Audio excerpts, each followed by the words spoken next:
Assalamualaikum warahmatullahi wabarakatuh. Kembali lagi dengan saya akan membahas bagaimana cara menyelesaikan tugas mata kuliah sertifikasi 2 yang saya berikan seminggu yang lalu, kurang lebih di mana ada beberapa tabel data pengujian dengan Revigran R22. Mohon maaf sebelumnya ada suara hujan di rumah sedang terjadi hujan lebat, jadi suaranya agak berisik.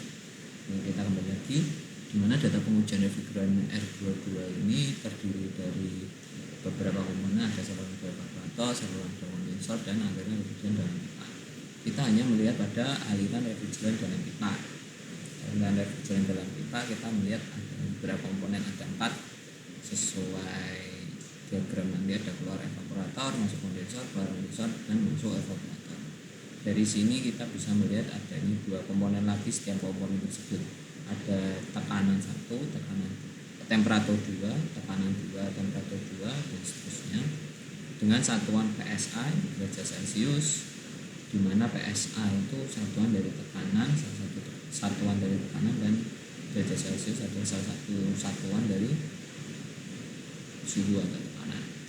Nah, kita akan mencoba menjawab di nomor 1 atau percobaan nomor 1 di ini 90.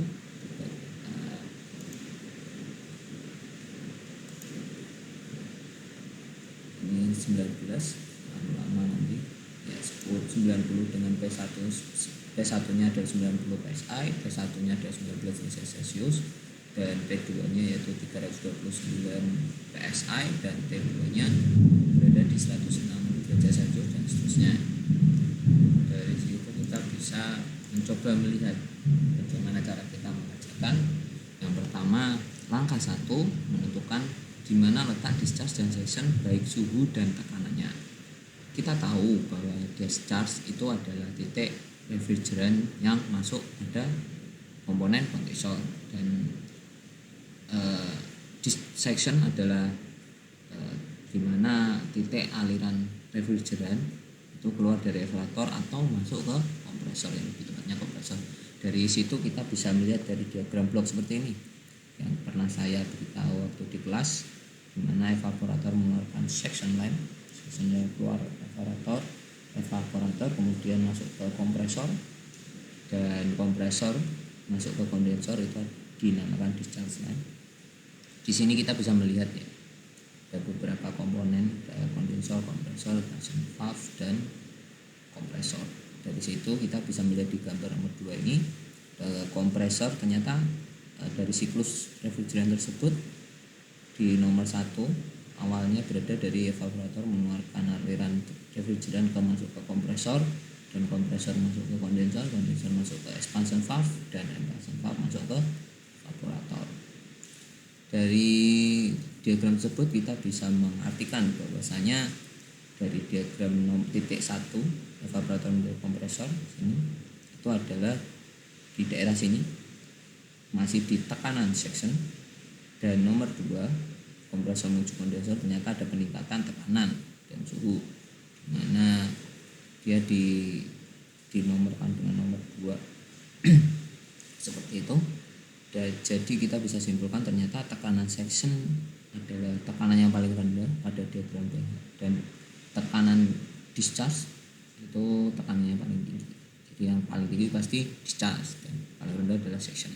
Tapi nggak menutup kemungkinan bahwa adanya hampir selisih dari tekanan di nomor 3 dan 2, hampir selisih, nggak mesti selalu rata. Ini pasti ada perbedaan, sedikit perbedaan karena kejadian faktor X di lapangan, dan P-suction pasti juga seperti itu.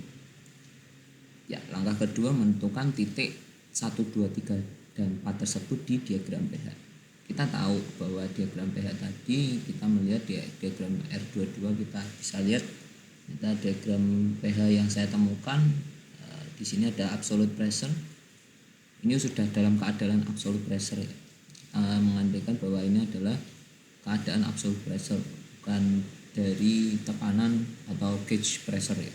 Dari absolute pressure kita melihat ada satuannya adalah bar untuk pressure-nya, entalpinya adalah kilojoule per kilogram.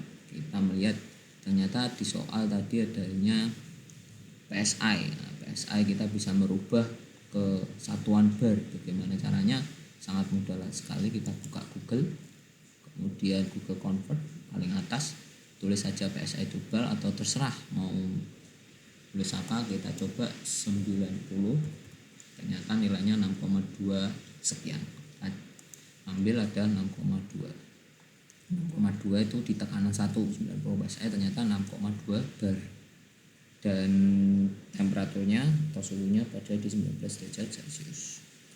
Untuk masuk kondensor kita melihat suhunya di 106 derajat Celcius dan tekanannya 329 PSI. Sudah saya konversikan, dimana nilainya 22,7 sekitaran sini.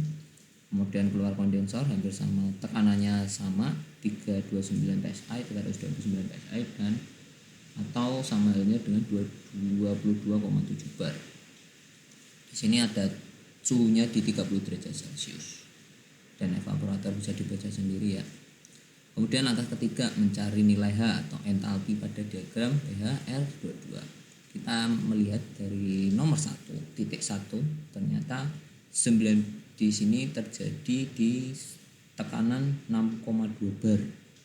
Dan di nomor 2 yaitu ini nomor 1, nomor 2, nomor 1 6,2 bar, dan nomor 2 nanti di titik nomor 2 di 22,7. Kita buat di 6,2 bar.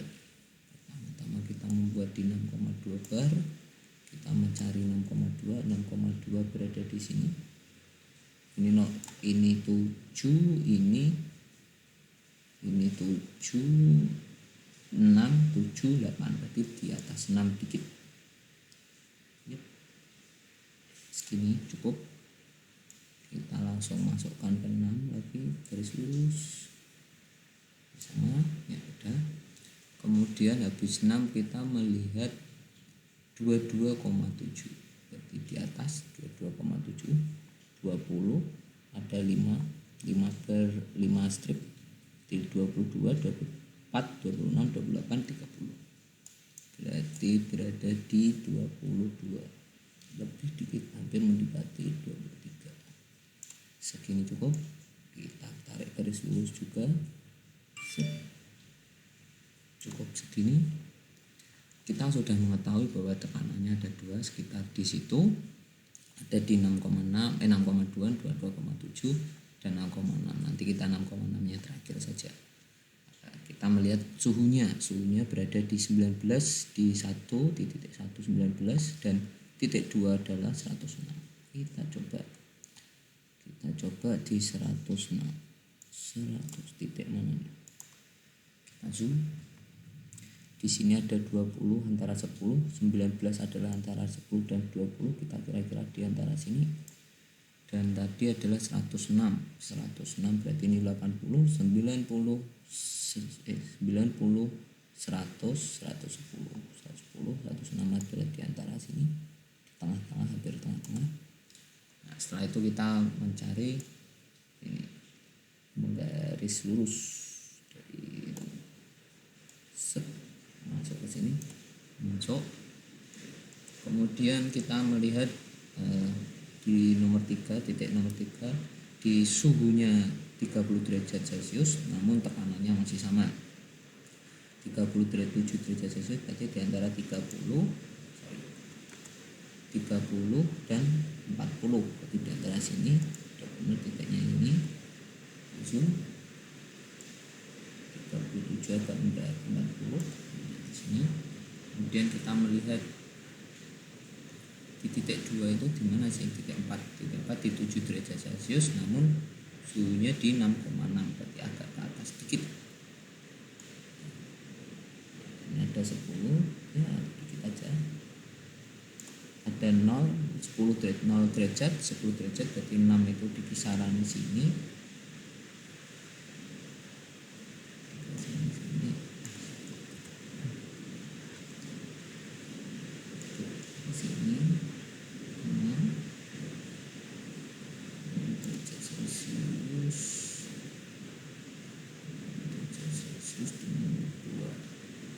Sini ya. Kemudian kita menggariskan lurus, agak lurus, tarik garis lurus.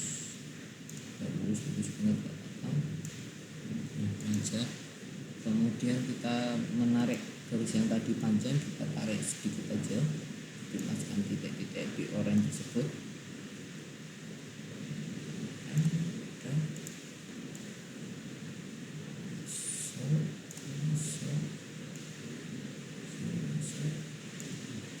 Sudah mendapatkan titik-titik tersebut, kemudian kita tinggal menggaris lurus. Garis lurus artinya tinggal mencari garis-garis mana sih dia itu sebenarnya. Di sini garis lurus di sini, di salam lurus untuk panjang dan lurus.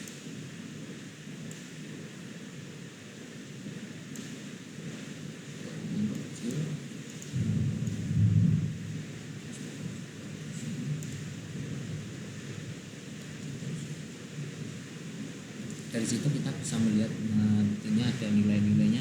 Di sini antara 200 sampai 500, tapi ada bar besarnya, kita melihat ada 1, 2, 3, 4, 5 bar besar. Ini kita bisa menyimpulkan bahwa ini 210, 220, 230 dan 240. Dari 240 kita melihat di kecil-kecil. Ini ada 5, 5, berarti tinggal 240. Bebas sih mau berapa, yang penting bisa mengira-ngira aja. Terus kemudian yang ini garis baratnya ternyata 10 poinnya tadi di 400 sampai 450, di antara ini udah melewati 10, berarti udah melewati 5 sedikit, jadi 416, dan seterusnya yang ini adalah 460. Dari situ kita bisa melihat bahwasanya tadi 440, bahwasanya di sini adalah H1-nya 416, H2-nya 466 dan H3-nya mendekati H4 yang artinya nilainya hampir sama, yaitu di 240. Dari nilai tersebut kita bisa melihat, dari itu kita bisa melihat bahwasanya nilai-nilai pembebanan setiap komponen itu tahu berapa sih nilainya. Nilainya bisa kita lihat bahwasanya di sini ada kompresor, di mana nilainya ada laju massa dikali delta dari entalpi H2 dan H1. Namun kita tidak mengetahui massa tersebut, ya artinya kita hanya bisa menilai dari penyerapan atau laju perpindahan panasnya dengan Q per massa tersebut menjadi Q kecil kompresor, yaitu nilainya dari entalpi H2 min H1. Nilainya sekian. Di kondensor hampir sama seperti ini, tinggal mengurang-urangkan saja mudah. Kemudian di evap-nya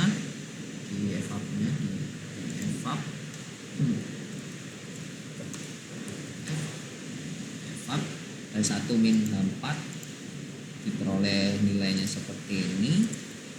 Ternyata nilainya enggak besar-besar banget. Dan dari situ kita bisa melihat bahwasanya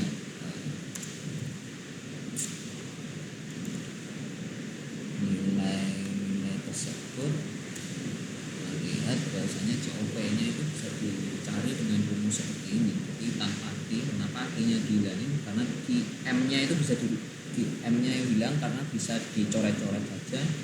Nantinya bakalan mempermudah kita untuk mencari COP-nya. COP-nya dengan rumus seperti ini. Nilainya 302 seperti ini.